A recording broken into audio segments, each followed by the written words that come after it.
Assalamualaikum warahmatullahi wabarakatuh. Jumpa lagi di Pojok Curhat dengan saya Bu Yanti Rosdiana. Pada kesempatan hari ini saya didampingi satu mahasiswa saya yang cantik ya, sebelah kanan ini. Namanya siapa? Baik, perkenalkan nama saya Kurnia Putri Wulandari, asli dari NTT, Nusa Tenggara Timur.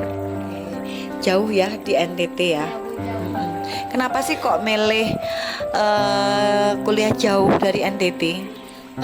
Kan kalau cuman di kampung doang kan kurang pengalaman gitu Bu, kurang wawasan juga. Kalau keluar kan banyak yang kita tahu nih dari sini-sini, jadi akhirnya banyak wawasan. Lalu kenapa kok milihnya perawat ya? Kenapa kok milih perawat? Nah, kebetulan daerah saya termasuk pelosok juga, Bu. Nah, di situ kurangnya tenaga kesehatan, Bu. Jadi di situ saya ingin mengambil di bagian keperawatan supaya suatu saat nanti kalau udah selesai di kuliah di sini, saya bisa mengabdikan diri saya ke tempat saya gitu, Bu.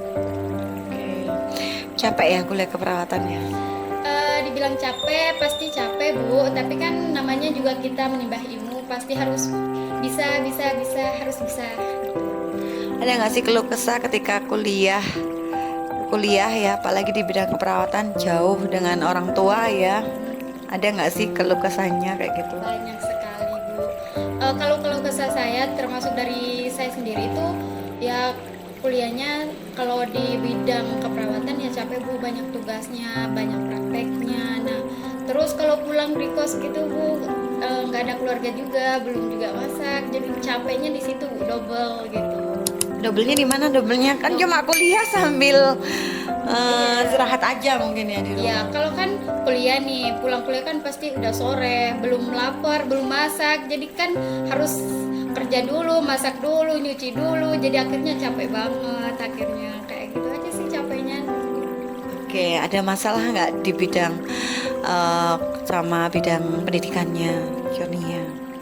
Nggak ada masalah sih, Bu, cuman banyak tugas aja sih sebagai mahasiswa ya pasti kuliah juga pasti dikasih tugas dari dosennya, itu aja jadi masalah. Kalau sama teman-teman yang di sana sama di sini ada perbedaan nggak sih kira-kira? Sama aja sih, Bu. Kalau di sini kan kita lebih kalau di Malang sini lebih kita membahas ke bagian kesehatan karena teman-teman kita kan kebanyakan mengambil di bagian keperawatan. Nah, kalau teman-teman di kampung ya hanya teman bermain kayak gitu aja sih, Bu.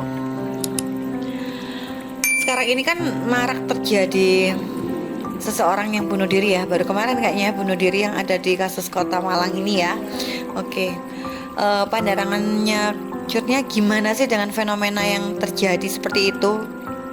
Kalau pandangan saya, kalau misalnya banyak masalah atau apa, kita harus menceritakan teman kita. Tidak boleh kayak nggak boleh kayak mendem sendiri. Mendem sendiri tuh akhirnya kita ada pemikiran negatif kayak mau bunuh diri, mohon maaf, kayak mau ngelakuin sesuatu hal yang nggak di luar pemikiran kita gitu. Jadi akhirnya terjadi seperti itu, bunuh diri dan lain sebagainya. Pernah nggak merasakan ingin bunuh diri nih? Pernah nggak? Aduh, maaf nih, Bu, termasuk saya kan orangnya kan banyak temen juga sering ngobrol, jadi kayak untuk mau bunuh diri nggak ada deh, Bu, kayaknya. Oke. Berarti memang untuk mencegah perilaku bunuh diri itu harus banyak teman ya, yang pertama. Terus harus punya pikiran positif tadi ya. Oke. Saya kira teman-teman yang ada di luar sana, kita punya pikiran yang positif ya, dan terutama kita nyaman ya, di bawah enjoy aja ya. Oke, mungkin ada pesan-kesan nih buat teman-teman yang ada di sana nih biar tidak terjadi resiko bunuh diri kayak gitu ya, dan kita bisa menghadapi tangan-tangan di luar dengan tugas beban kuliah yang sangat banyak ya. Oke, silakan. Untuk teman-teman yang di luar sana mungkin banyak beban hidup atau beban tugas mungkin dari dosennya yang nggak cepat ACC nih tugas-tugasnya atau gimana gitu, nggak apa-apa, it's okay, itu namanya kan kita belajar ya, jadi kita nggak boleh aduh aku gimana nih, nggak mau cerita ke teman gitu, nggak usah gitu.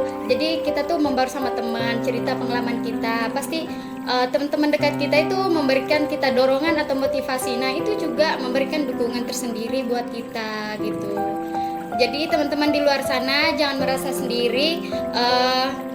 Ayo bermain sama teman-teman yang di sekitarnya biar banyak pengalaman atau motivasi dari teman-teman juga seperti itu. Oke. Oke teman-teman, mungkin itu yang bisa kita sampaikan di pojok curhat kali ini ya. Jadi kita menghindari resiko bunuh diri pada diri kita dengan berpikiran positif dan tentunya punya banyak teman, banyak bergaul, tapi harus mencurahkan ya kalau memang ada masalah. Oke, sampai sini dulu saya akhiri. Sampai jumpa lagi di pojok curhat berikutnya. Sampai jumpa. Assalamualaikum.